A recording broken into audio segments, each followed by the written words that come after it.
Internet. Today's Top 10 Tuesday prompt from the Broke in the Bookish, link in the doobly-doo, is top 10 books I would save in a fire, or if I was getting abducted by aliens, or whatever natural disaster you may find yourself in. This is an incredibly hard thing, so I put them into categories as opposed to individual books. There are a few individual books. The first individual book I would grab is Geektastic, Stories from the Nerd Herd, because it has a lot of emotional attachment to me, and John Green signed it.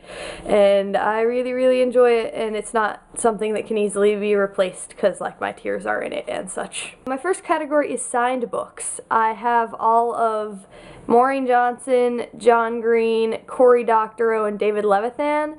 All of the books that I own by those authors are signed. So I can't just go to the bookstore and buy another version of Boy Meets Boy because it won't be awesomely signed by David Levithan and personalized, and I love that book a lot. The next category is sentimental books. I have my father's copy of The Martian Chronicles, which is the first paperback printing of it, and he read it as a teenager and then I read it as a teenager. I have my great-grandmother's copy of The Scarlet Letter, and it's really old and pretty, and I hardly want to touch it because it's kind of falling apart. And I was named after her, so it has a lot of attachment there. I don't really have categories for the rest of these. They're just books that are important to me. I have a really fancy copy of the complete works of Poe. It has all of his poems in one book and all of his short stories in the other, and they're really interesting, and it was really expensive and really fancy, and I really like Poe, so I would save that.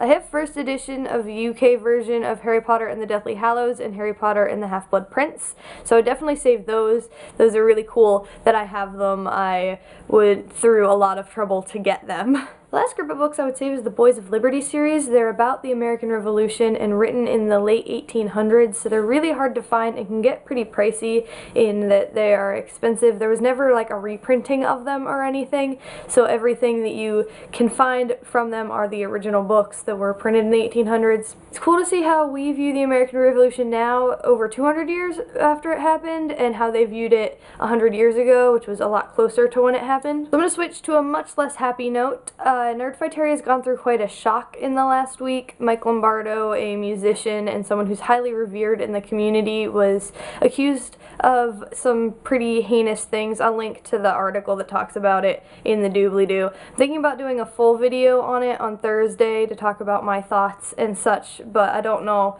if I should. I don't know yet. Let me know if you guys care about my thoughts. Really, all I want to say is that I love you all. I've not lost faith in Nerdfighteria. Well, Nerdfighteria is a safe haven away from a lot of things. Bad things still happen, but I still love you all. If anyone needs to talk about it or anything, I am absolutely here. I've gone through a whole range of emotions about this situation. So thank you for watching. You're awesome. I love you all. See you next time.